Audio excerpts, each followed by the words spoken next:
السلام عليكم، معك حالي محمد، منسق الجهوي لتنسيقية السلام الوطنية للأشخاص ذوي الإعاقة. جينا اليوم كنحتجوا على الحقوق تاعنا اللي صادرت منا بعد ما كنا كأشخاص ذوي الإعاقة كنتمتعوا بالمجانية ديال النقل الحضري أكثر من 30 سنة. هذه كنتفاجئوا بالدخول ديال الشركة ديال ألزا التراب المغربي اللي خدات حصة الأسد من الصفقات ديال النقل الحضري. ما عرفناش علاش. كتفاجئوا ان هذه الشركه كترخم وكتختم على الاشخاص ذوي الاعاقه انهم يخلصوا التذكيره ديالهم. وكيف ما كتعرفوا ان الاشخاص ذوي الاعاقه لا حول لهم ولا قوه، ما عندهمش واحد المنحه شهريه باش يعيشوا بكرامه وباش يطلعوا للحافله ويخلصوا كأيها الناس ويريحوا معززين مكرمين. وكانت عندنا منحه شهريه غادي نخلصوا التذكيره ديالنا وغادي نطلعوا نريحوا معززين مكرمين. الان هذه الشركه عطات اوامر لي كونترول انهم يعنفوا الاشخاص ذوي الاعاقه وينزلوهم من الحافله، وفي بعض الاحيان كيديو حتى المخابر ديال الشرطه باش كدير لهم محاضر. حنا هذا الشيء كاشخاص ذوي الاعاقه كنرددوا به وما غاديش نسمحوا فيه. ما غاديش نسمحوا ان الاشخاص ذوي الاعاقه يتعنفوا ويتقصاو ويتصادر حقهم في المجانيه ديال النقل الحضري.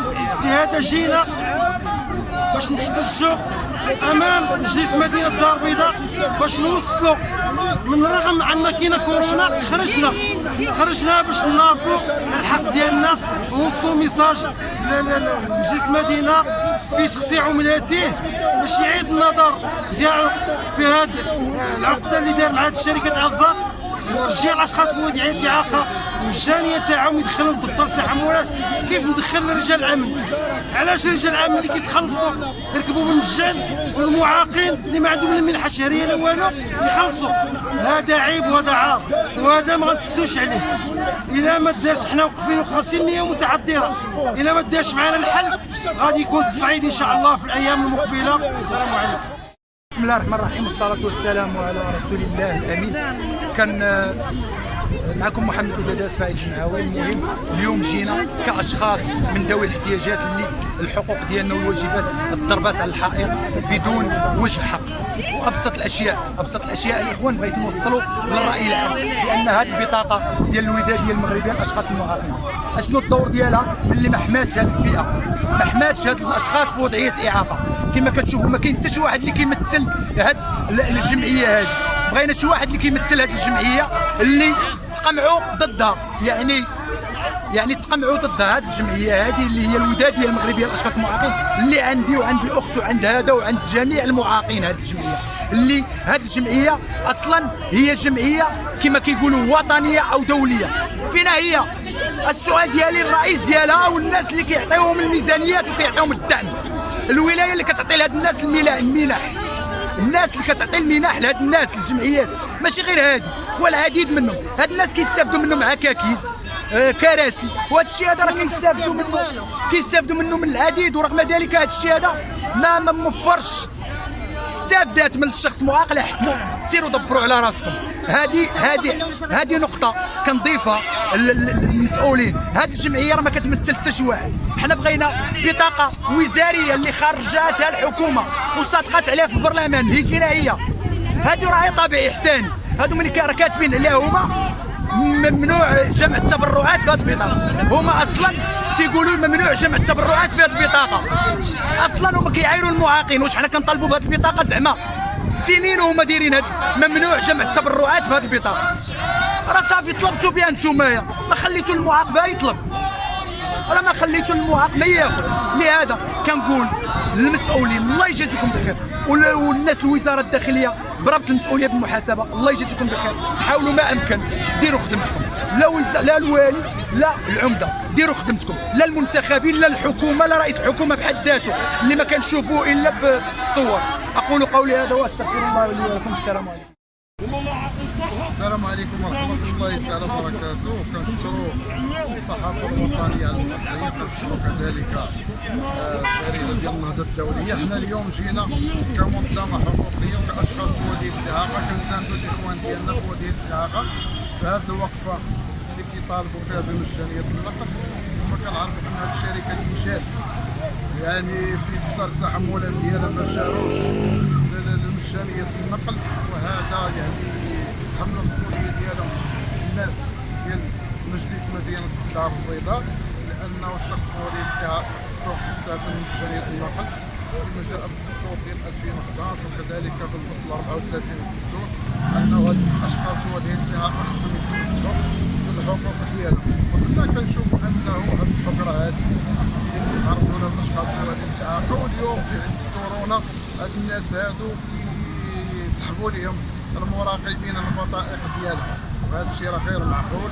حنا كمنظمه حقوقيه راه كنطالبوا بجهه مسؤوله بالتدخل العاجل والفوري، وغادي نديروا واحد البيان استنكاري في الموضوع. كنتمنى الرساله ديالنا توصل، والسلام عليكم ورحمه الله تعالى وبركاته.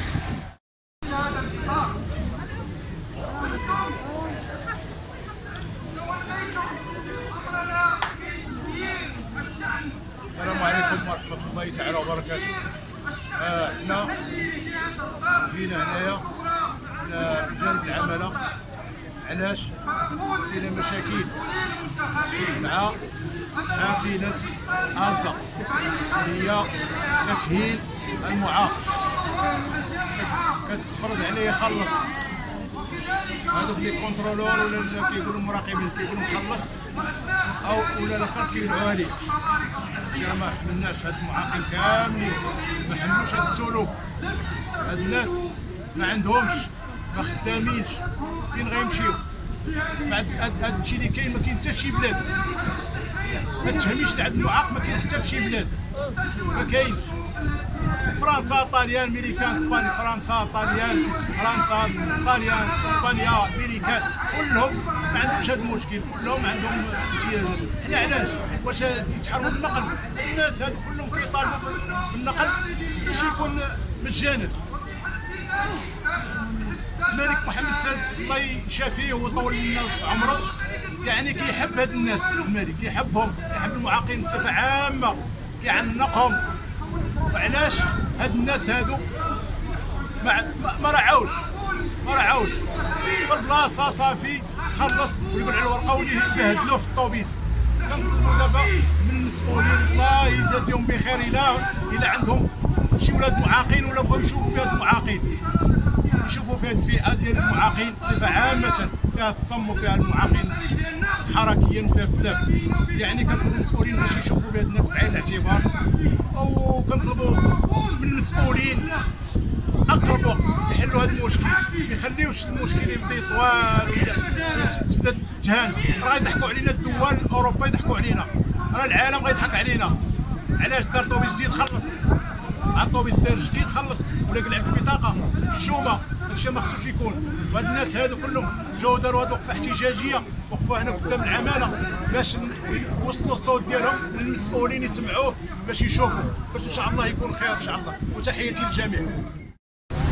السلام عليكم. خدام مبارك جمعية المسلمين في الرابطة الوطنية للمسلمين تاعنا والحوض والفرنسي الوطني، وحنا كنخدموا مع القطب الاجتماعي وزارة الاقتصاد والتضامن اللي فيه المعاق والمسن والطفل والمرأة. كنتمناو الجمعيات اللي كيهتموا بهذا الميدان انهم يتحدوا ويقدموا مشاريع باش يخرجوا واحد القانون ديال الاعاقه وديال المسن اللي يكون نقل العمومي في المتناول ديالو في جميع انحاء المغرب، ماشي غير في الدار البيضاء ولا شي. اللي خاصهم هما يتنظموا ويطلبوا واحد اللقاء، والمجالس غادي تساهم والدوله غادي تساهم معاهم، ولكن خاصهم هما يتحدوا ويتنظموا. ما يبقاش مالين يسيروا كل وحدهم ومالين الدار البيضاء وكذا. كنتمناو باش يطرح هذا القانون في البرلمان ويخرج هذا القانون بانه المعاق باش يكون عندهم المجانيه، وراه غادي يكون ان شاء الله. وكنتمناو لهم التوفيق والخير. وكثير الاوراق كنبغيو نجيبوا كروس المعاق كنلقاو ما عندوش الرامين، ما عندوش لاكارت، يعني كلشي متوفر الكاكل ولا الكرارس، ولا خاصنا غير نعرفوا كيفاش يديروا الماضي ديالنا. حنا قدمنا للمجلس ديال الدار البيضاء، قدمنا له واحد الطلب باش يدرج هذه النقطه في اتفاقيه الشراكه مع ألتا ان شاء الله. وراه ربما دابا يستدعينا ودابا نحلوا المشكل. حنا نبغيو الحل ديال المشكل وليس تعقيد المشكل. وشكرا. السلام عليكم. انا من دوله الدجاج فرنسا. جيت كناضل مع الاخوان ديالي على الشركه ديال الطاقه من شحال هادي حنا سنين حنا كنركبوا وجات زاد قال لك ما تبقاوش كي غنديروا. كاينين الناس مساكن اللي بعادين زعما ما عندهمش كيفاش غيديروا باش غيركبوا، وكاينين اللي كيمشيو مساكن عندهم كيديروا الثروات كيديهم والديهم ما عندهمش كيفاش يديروا فقراء زعما ما عندهمش باش يخلصوا واحد الاجره ديال الترونسبور. ودابا كنطالبوا بالحق ديالنا وكنتمناو من الدوله حتى هي تسمع لينا. هادشي اللي ماشي اللي دايره من الهيئه من جهه الشمس من جهه. السلام عليكم. سميرة رئيسة نادي الرياضي المغربي عضو مجموعة النساء. ديالنا اليوم مقصدا المنع الإهانات اللي تعرضوا أشخاص بالإعاقة. وصلنا إلى شكايات لمدينة الدار البيضاء وقبلها من مدن أخرى اللي كانت الآخر ديالها مدينة الرباط اللي تم اتجاز بعض الفتيات الحافلات والإغلاق ديالها وعدم المنع ديالهم. يوميا كيتم سحب بطاقات ديال الانخراط ديال الاشخاص ذوي الاعاقه.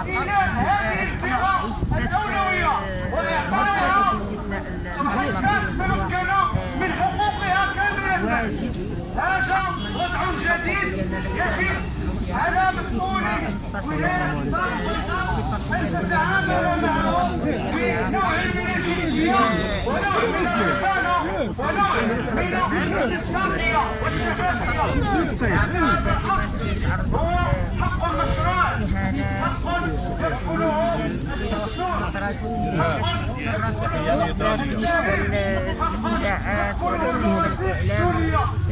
كنطالبوا بمجانية ديال الأشخاص ذوي الإعاقة بالنقل. إدراج بعد الإعاقة في القوانين اللي كتنزل يوميا. كنطالبوا بتنزيل قوانين اللي أصلا موافقين عليها.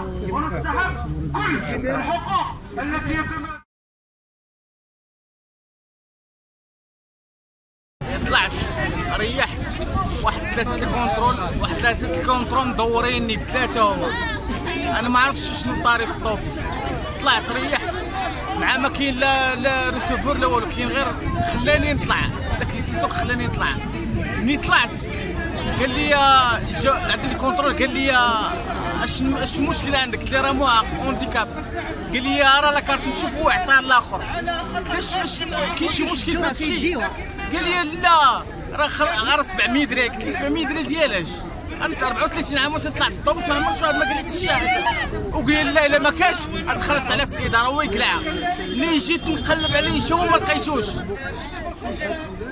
نزل من الطوبيس علاش ياخذ لا كارت. بسم الله الرحمن الرحيم. تحية جمعوية للجميع جميع المعاقين على الصعيد المغربي.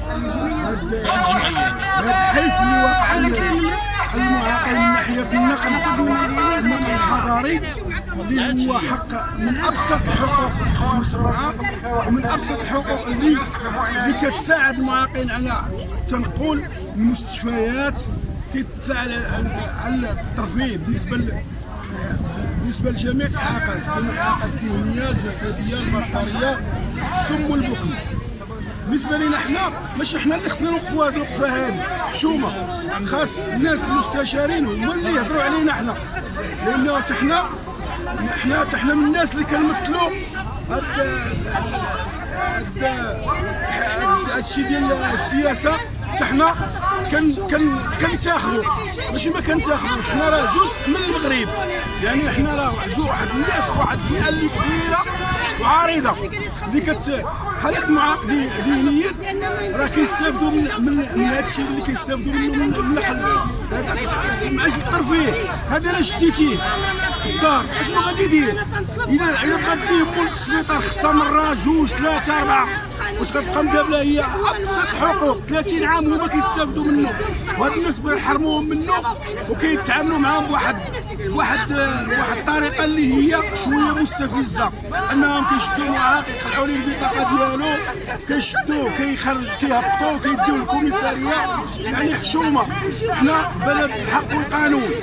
وعاش المارج. تحيه لجميع الجمعويين وجميع المعاقين في المغرب كاملين. السلام عليكم، عاطي سعيد رئيس جمعيه الوفاء لدولة المعاقين. حنا جينا اليوم نناضلوا الحقوق ديالنا مسلوبه على المجاني ديال النقل يهودوا لنا الطوبيسات. هذا جينا نناضلوا باش يكون عندنا حق. حنا الانسان بطبيعه الاعاقه ضروري الحق ديالنا مسلوب.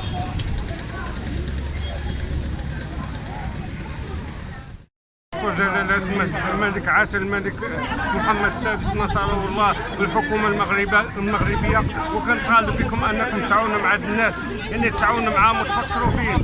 يعني الله سبحانه وتعالى كيقول وتعاونوا على البر والتقوى ولا تعاونوا على الاثم والعدوان.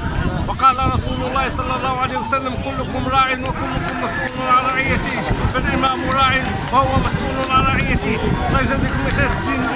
الدين الاسلامي كيطالبنا بالتعاون وكيطالبنا بالتضامن، يعني نحاولوا نتعاونوا مع الناس ونتعاونوا مع جميع المسلمين حتى الله ينصرنا.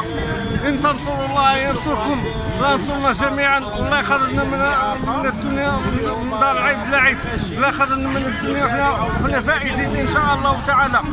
وجزاكم الله خير الجزاء.